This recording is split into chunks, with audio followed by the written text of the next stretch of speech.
بسم اللہ الرحمن الرحیم۔ شاہکار رسالت۔ حضرت عمر فاروق رضی اللہ عنہ کی 7 پشتوں میں کوئی بادشاہ نہیں گزرا تھا۔ آپ بھیڑ بکریاں اور اونٹ چراتے چراتے بڑے ہوئے تھے، اور آپ نے تلوار بازی اور تیر اندازی بھی کسی اکیڈمی سے نہیں سیکھی تھی۔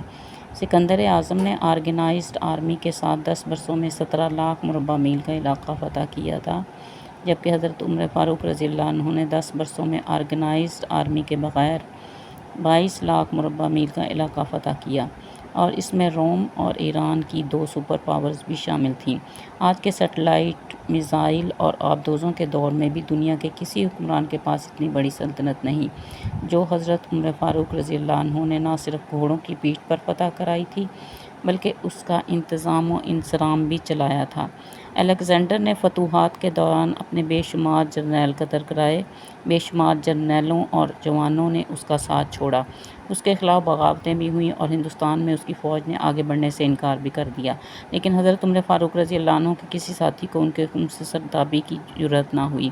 وہ ایسے کمانڈر تھے کہ آپ نے عین میدان جنگ میں عالم اسلام کے سب سے بڑے سپہ سالار حضرت خالد بن ولید رضی اللہ عنہ کو معزول کر دیا، اور کسی کو یہ حکم ٹالنے کی جرأت نہ ہوئی۔ آپ نے حضرت سعد بن ابی وقاص رضی اللہ عنہ کو کوفے کی گورنری سے ہٹا دیا۔ آپ نے حضرت حارث بن قعب رضی اللہ عنہ سے گورنری واپس لے لی۔ آپ نے حضرت عمرو بن العاص رضی اللہ عنہ کا مال ضبط کر لیا، اور آپ نے حمص کے گورنر کو واپس بلا کر اونٹ چرانے پر لگا دیا، لیکن کسی کو حکم عدولی کی جرأت نہ ہوئی۔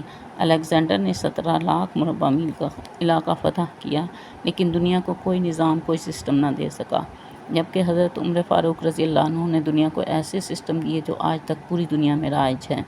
سنہ ہجری کا اجرا کیا، جیل کا تصور دیا، مؤذنوں کی تنخواہیں مقرر کی، مسجدوں میں روشنی کا بندوبست کرایا، پولیس کا محکمہ بنایا، ایک مکمل عدالتی نظام کی بنیاد رکھی، آبپاشی کا نظام قائم کرایا، فوجی چھاؤنیاں بنوائیں اور فوج کا باقاعدہ محکمہ قائم کیا۔ آپ نے دنیا میں پہلی بار دودھ پیتے بچوں، معذوروں، بیواؤں اور بے آسراؤں کے وظائف مقرر کیے۔ آپ نے دنیا میں پہلی بار حکمرانوں، سرکاری عہدیداروں اور والیوں کے اثاثے ڈکلیئر کرنے کا تصور دیا۔ آپ نے بے انصافی کرنے والے ججوں کو سزا دینے کا سلسلہ بھی شروع کیا۔ آپ نے دنیا میں پہلی بار حکمران کلاس کی اکاؤنٹیبلٹی شروع کی۔ آپ راتوں کو تجارتی قافلوں کی چوکیداری کرتے تھے۔ آپ فرمایا کرتے تھے، جو حکمران عدل کرتے ہیں وہ راتوں کو بے خوف سوتے ہیں۔ آپ کا فرمان تھا، قوم کا سردار قوم کا سچا خادم ہوتا ہے۔ آپ کی مہر پر لکھا تھا، عمر، نصیحت کے لیے موت کافی ہے۔ آپ کے دسترخوان پر کبھی 2 سالن نہیں رکھے گئے۔ آپ زمین پر سر کے نیچے اینٹ رکھ کر سو جاتے تھے۔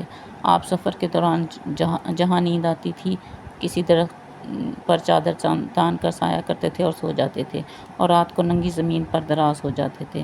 آپ کے کرتے پر 14 پیوند تھے، اور ان پیوندوں میں ایک سرخ چمڑے کا پیوند بھی تھا۔ آپ موٹا کھردرا کپڑا پہنتے تھے۔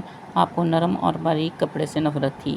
آپ کسی کو جب سرکاری عہدے پر فائز کرتے تھے تو اس کے اثاثوں کا تخمینہ لگوا کر اپنے پاس رکھ لیتے تھے، اور اگر سرکاری عہدے کے دوران اس کے اثاثوں میں اضافہ ہو جاتا تو آپ اس کی اکاؤنٹیبلٹی کرتے تھے۔ آپ جب کسی کو گورنر بناتے تھے تو اسے نصیحت فرماتے تھے، کبھی ترکی گھوڑے پر نہ بیٹھنا، باریک کپڑے نہ پہننا، چھنا ہوا آٹا نہ کھانا، دربان نہ رکھنا، اور کسی فریادی پر دروازہ بند نہ کرنا۔ آپ فرماتے تھے، ظالم کو معاف کر دو تو مظلوموں پر ظلم ہے۔ آپ فرماتے تھے، ظالم کو معاف کر دینا مظلوموں پر ظلم ہے۔ آپ کا یہ فقرہ آج انسانی حقوق کے چارٹر کی حیثیت رکھتا ہے۔ مائیں بچوں کو آزاد پیدا کرتی ہیں، تم نے انہیں غلام کب سے بنا لیا؟ تم نے انہیں کب سے غلام بنا لیا؟ فرمایا، میں اکثر سوچتا ہوں اور حیران ہوتا ہوں، عمر بدل کیسے گیا؟ آپ اسلامی دنیا کے پہلے خلیفہ تھے جنہیں امیر المومنین کا خطاب دیا گیا۔ دنیا کے تمام مذاہب کی کوئی نہ کوئی خصوصیت ہے، اسلام کی سب سے بڑی خصوصیت عدل ہے، اور حضرت عمر فاروق رضی اللہ عنہ وہ شخصیت ہیں جو اس خصوصیت پر پورا اترتے ہیں۔ آپ کے عدل کی وجہ سے عدل دنیا میں عدل فاروقی ہو گیا۔ آپ شہادت کے وقت مقروض تھے، چنانچہ آپ کی وصیت کے مطابق آپ کا واحد مکان بیچ کر آپ کا قرض ادا کیا گیا، اور آپ دنیا کی واحد حکمران تھے جو فرمایا کرتے تھے، میرے دور میں اگر فرات کے کنارے کوئی کتا بھی بھوکا مر گیا تو اس کی سزا عمر کو بھگتنا ہوگی۔